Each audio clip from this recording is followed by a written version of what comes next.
Hello team, welcome to another ATP Geopolitics video with myself, Jonathan M. Smith. Ukraine War News Update, first part thereof, other than my election synopsis, for the 5th of July 2024, post-UK election day. Sorry, this is a bit late, I was up all night.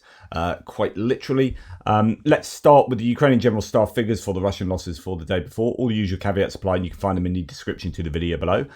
We have some fairly typical numbers here, typically high in a couple of categories, and sort of there or thereabouts here and there. 1,110 personnel lost, which is fairly high, I think lower than the last couple of days, but around that sort of ballpark area we've been seeing over the last week or so.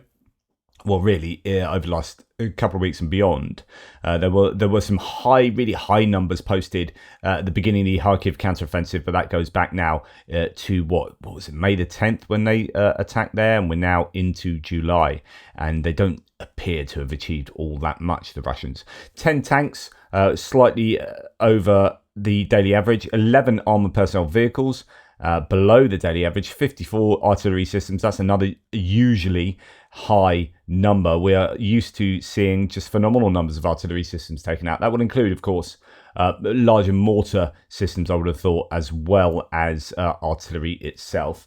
54 vehicles and fuel tanks as well, and 5 pieces of special equipment. So a fairly challenging day for the Russians. Nothing out of the ordinary, but those kind of numbers continually posted. 54 vehicles and fuel tanks, 54 artillery systems, 1,110 personnel. That's going to hurt the Russians, of course. They keep losing that. And those 54 vehicles and fuel tanks will include kind of military equipment or equipment used in kind of assaults like your golf buggies, motorbikes, and quads and similar. Okay, Andrew Perpetua's loss lists are pretty staggering. If you look at that, well, we have Russia having 79 vehicles and Ukraine having 15. So just in those kind of overall numbers, that is what, 5 times that's 25. So yeah, so about 5-to-1 ratio there. That's really impressive for the Ukrainians. And the combat losses, the Russians have 15, 18, 24, and the Ukrainians have 7. So that is a 3.5 to 1 ratio of Russian combat losses to Ukrainian combat losses. So before looking at the types of stuff lost, those ratios are exactly what Ukraine need. They've seen more challenging numbers over the last week, I think, as there has been this approach to parity. This is definitely a day that the Ukrainians would appreciate seeing on Andrew's lists here. So when we look at the Ukrainian equipment lost, nothing too significant. A couple of M777 Western-provided howitzers there, one taken out by a Lancet, one taken out by a laser-guided artillery munition, the Krasnopol. And then we've got mines, shelling, drone drop bombs, FPVs, and a couple of Lancets at the end for decoys or for not hitting their initial target. Quite a variety of ways of destroying the Ukrainian or damaging the Ukrainian equipment. And when we go up to the Russian losses, we can see an electronic warfare system and a number of surveillance and comms stuff. A boat sunk, some artillery taken out, mainly D-20s and 30s. Andrew said that you are going to see more D-20s and 30s on his list because he will look at, obviously, footage, but when he's looking at, I think, satellite imagery, he's going to be looking at stuff close to the contact line. And I think where you had D-20s and 30s being brought to the front line, their range is so poor that they had to get brought closer and closer to the contact line. So it's just more likely, I think, that he's going to be catching those rather than the better artillery pieces kept a lot further back.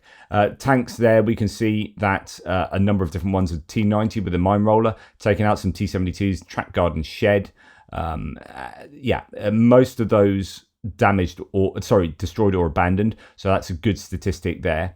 And most of the IFVs and APCs, infantry fighting vehicles and armored personnel carriers, are destroyed as opposed to damaged. So good news for the Ukrainians. Now, Tornado U, that's a multiple launch rocket system, taken out. That's going to be good for the Ukrainians to see. No, that's under APCs, Tornado U. So no, I'm wrong there. It's Tornado. Interesting. It's that U part is obviously means it's an APC. I'll have to look into that. Trucks, a large number of trucks taken out, and that's going to hurt them. These are military trucks as well. A lot of night vision activity for the Ukrainians and a general FPV drone as well. So a lot of damaged trucks, at the very least damaged, a few destroyed. ATVs, sort of four-wheelers, quads, and Desert Cross 1003 Golf buggy there. A few of those taken out as per normal, and quite a lot of civilian vehicles, Bakankas, SUVs, pickups, and whatnot taken out. So just a wide range of equipment destroyed. A bad day for the Russians there. Nothing of crazy high value for either side. But that's going to be a day that's going to hurt the Russians in terms of their ability to continue prosecuting the war at the kind of levels that they are. What do I have here? There was this one. Okay, so Ukraine resistance group Ataesh claimed to have blown up the railway used to get North Korea's weapons and ammunition across Russia to the front line. This video allegedly shows a successful operation in the Trans-Siberian Railway near Yekaterinburg. So that's a good... So there you go, some kind of explosion on the railway. I don't know if that's a railway or some kind of relay box or something, but anyway, a good bit of sabotage there. Now there's this talk of a helicopter that's taken a hard landing has been abandoned. It's a Mi-28, Russian Mi-28. Sun here, flash news say in the Rostov region, and he I know they don't capitalize Putin or Russia. Any Russian city they don't capitalize either in a Rostov region. Mi-28 was shot down, which was raised to intercept Ukrainian drones. So might be one of these it might be an electronic warfare version of them, but anyway, up in the air to take down drones. Russians claim that a helicopter allegedly just landed and the grass under it caught fire due to the high temperature of the engine. Of course, that's what the Russians say. Now, another claim is that actually that helicopter flew into a drone, or a drone flew into a helicopter. I don't think it's like one of these FPV drones. That's more likely an attack drone that is trying to take down. Anyway, a drone took out a Russian helicopter in Rostov to counter last night's drone attack. Russians raised their own aviation across Rostov. Nonetheless, an oil depot was also damaged. So here in the Rostov region, farmers found an abandoned helicopter in a field. Eyewitnesses claim that the aircraft made a hard landing after colliding with a drone. So the Russians say one thing, locals say another. Right, let's move on to distance munitions. And we have quite a lot of attack drones being sent into Ukraine, but no missiles. It turned out to be a missile-less night for Ukraine, which was a relief after Russia kept scrambling planes to put Ukrainians on alert. This happens quite often where you hear, I don't report it, but quite often in the evening, you have a lot of sources, like Tim White's one of them, will say, right, they scrambled the 295s or whatever it is. It looks like we're going to get some missiles. But often those planes go up and then they come down and don't release any missiles. And what's going on there? So there must be some reason. They're obviously... are trying to get some information about air defenses. Maybe they're trying to see if certain air defenses move, and I don't know. But anyway, they do that quite often. But then, of course, it's also often the case that they scramble those planes and they release those missiles. No missiles last night. 32 drones is quite a high number of drones from what we've been seeing of late, and yet every single one of them was shot down, intercepted by the Ukrainians. Of course, what goes up must come down, so they will be damaging the land, the ground, the buildings, wherever they fall, but at least no targets would have been hit, I don't think. So 100% ratio there, excellent for the Ukrainians. They're getting better and better at taking down those or intercepting those Shahed attack drones. Then we have claims of 50 drones launched by the Ukrainians into Russia. 14 drones were knocked down in Krasnodar region, according to Russian MOD. 10 in Rostov and 26 in Zaporizhia. And there are a couple of videos of attacks, particularly over Rostov, explosions over Rostov. This is what the Russians always complain. I mean, always claim. You can say that the Ukrainians do, but I think the Ukrainians are... There's no reason to disbelieve the Ukrainians on their interception rates. I think that it does seem to marry up that when they do say 4 have got through, and then information comes out that those 4 have hit a power plant or something like that, and then you're like, yeah, okay. I've never seen reason to disbelieve these particular claims, like the Shahed drone interception rate claims. I have seen virtually every time the Russians claim they've shot down all the drones that the Ukrainians fire, it is empirically false. The evidence comes out that, as you see drones slam into an oil refinery, you're like, no, you are actually like full on 100% lying. So when the Russians claim that they've shot down all of the drones, you just, if you're a betting man, it's odds on it's gonna be false. Right, drone attack over Rostov causes fire. Russian air defense reportedly shot down 10 drones over Rostov, and that caused a large fire. Whether that was actually from the target being hit or not, we don't know yet. Explosions here over Rostov-on-Don and Bataysk in Rostov region. Local governor claims that the air defenses are operating in the Rostov region. Actually, 12 drones there have been shot down, so slightly more than the previous claim. This drone attack is called the most massive. So there's video of drones in the air and air defense operating. Now, it's difficult to be sure exactly what was hit by the drone attack in Russia. It's believed that an oil refinery and or thermal power plant may have been struck in Rostov by those drones that were all shot down, right? In the port of Primorsko-Akhtarsk in Krasnodar, power and water went off after a substation was hit by one of the drones that was completely shot down, right? So, yeah, traffic on the Crimean Bridge stopped like multiple times last night. That's not unusual. Very often traffic gets stopped on the Crimean Bridge, probably almost every day, to be honest, at some point. Unconfirmed reports that a missile may have hit Sevastopol. That's the main naval port on to the southwest of Crimea. Other Z channels claim 2 were shot down over the sea before reaching Crimea. None of this has yet been confirmed. So we'll see if stuff comes out. Now, I don't know if this is when this is from. It might have been from previous, but the information came out last night. Anyway, additional footage allows us to confirm, says Status 6, that the fire was underway in the area where the headquarters of the Russian 1536th Anti-Aircraft Missile Regiment and its S-400 air defense system are located. So this is, I think, a claim that an S-400 might have been hit, or is it that there are S-400s? No, it's just the location, actually. Sorry, no, there is a fire was underway. That the fire was underway. So previously, there's been a number of claims I've been looking at recently, which is OSINT sources coming out and saying, I've located an S-400 system like here with at least 9 TELs, so transporter erector launchers, so the things that actually fire your missiles. 9 TELs visible on Google Earth on March 28th, 2024. So you get this quite often where they say, look, we found this. Here you go, Ukraine, have at it. I'd be amazed if the Ukrainians didn't know that already, right? But it's incredible what open source intelligence sources do claim or do find out and put on the socials. And of course, there might be the risk that the Russians look at that and go, oh, they're onto us, let's move them. But I think it's unrealistic to think that the Ukrainians won't have already known about those targets. Right.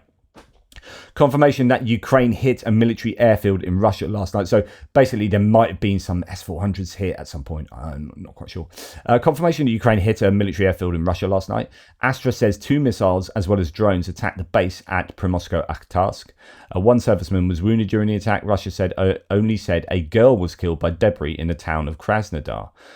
So possibly some useful targets taken out in Russia in terms of a military air base, or at least, was targeted. Who knows what's actually happened.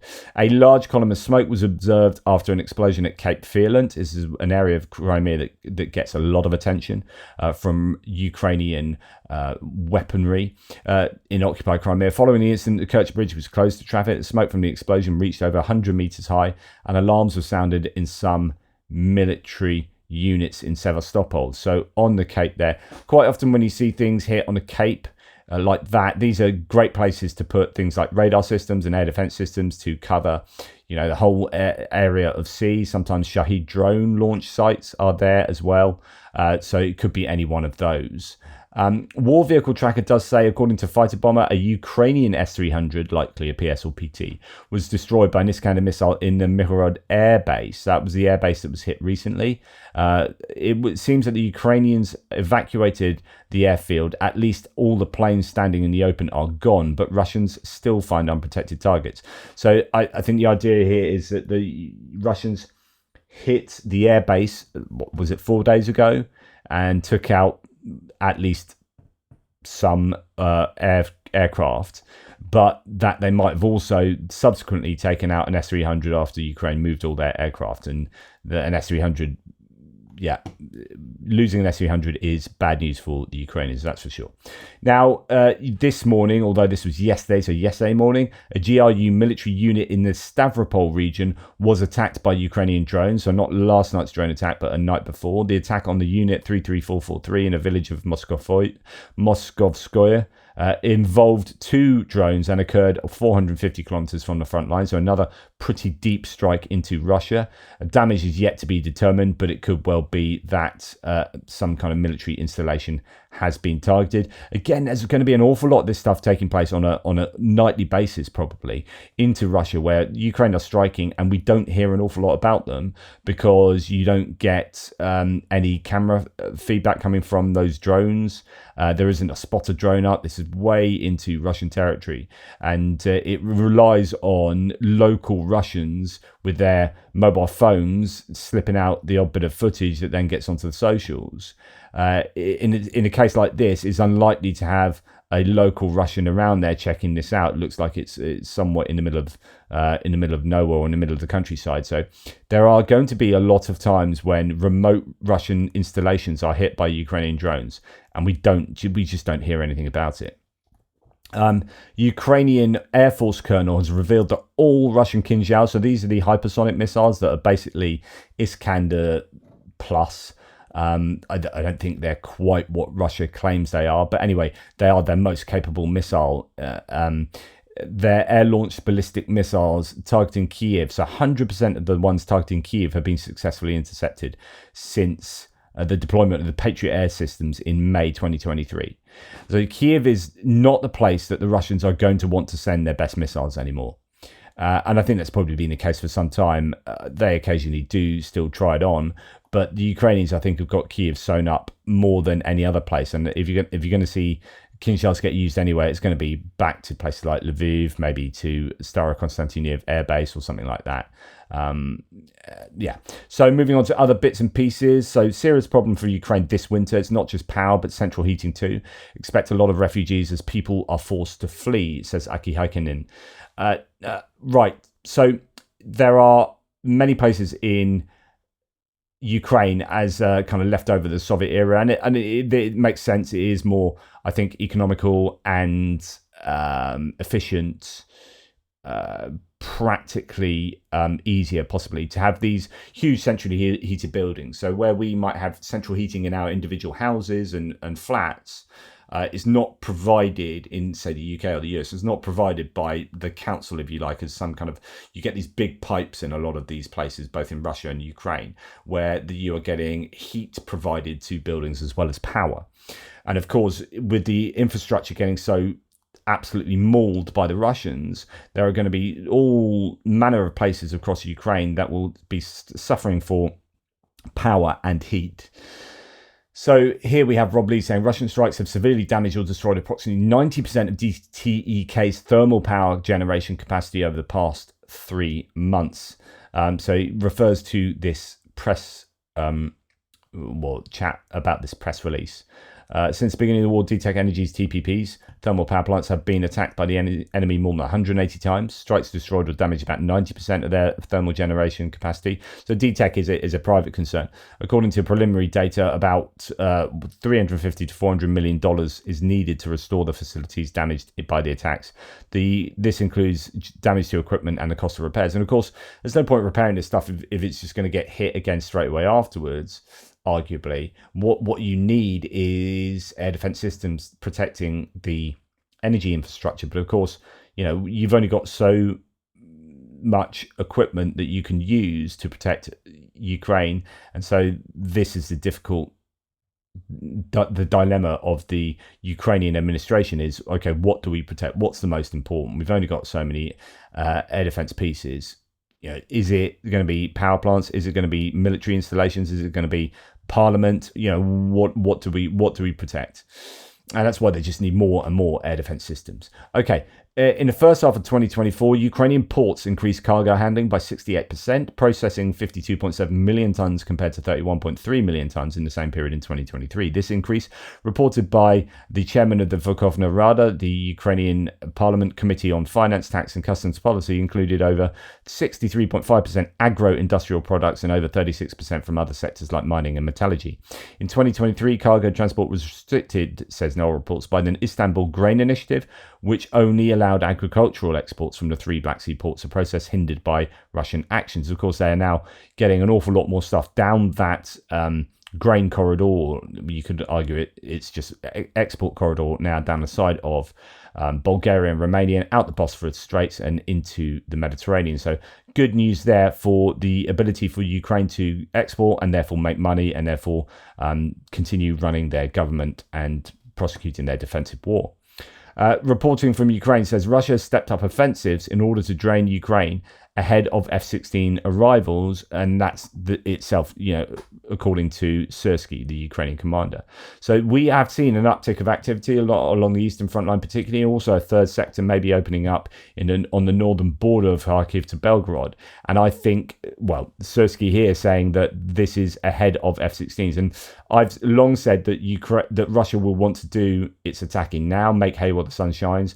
This is, any point now is before Ukraine get more and more equipment from the West, as aid packages filter through, and ammunition from the Czech initiative and from the US, etc., etc. If the Russians are going to have the most amount of success, it would require them attacking right now rather than in 6 months' time. And so this is probably why people have said this is now going to be the hardest period for Ukraine, is going to be the months up to sort of, July, August, September. And I think that's what you're seeing. But at the same time, Russia are also really suffering. You see the loss list that we see from, say, Andriy Perpetua and the general staff figures. Yes, it's the time where they're going to attack and going to attack Ukraine. And yes, it's the time when Ukraine are going to be most on the back foot. But Ukraine are doing a really good job of attriting Russian equipment and personnel. And so they might be making those grinding gains. They might be having more gains now than they were having previously. But that comes at a huge cost, and it might leave them somewhat weaker to Ukrainian counteroffensives going forward. Anyway, that's enough from me. Thanks for watching. Please like, subscribe, and share. Really appreciate your support. Take care, and I'll speak to you soon.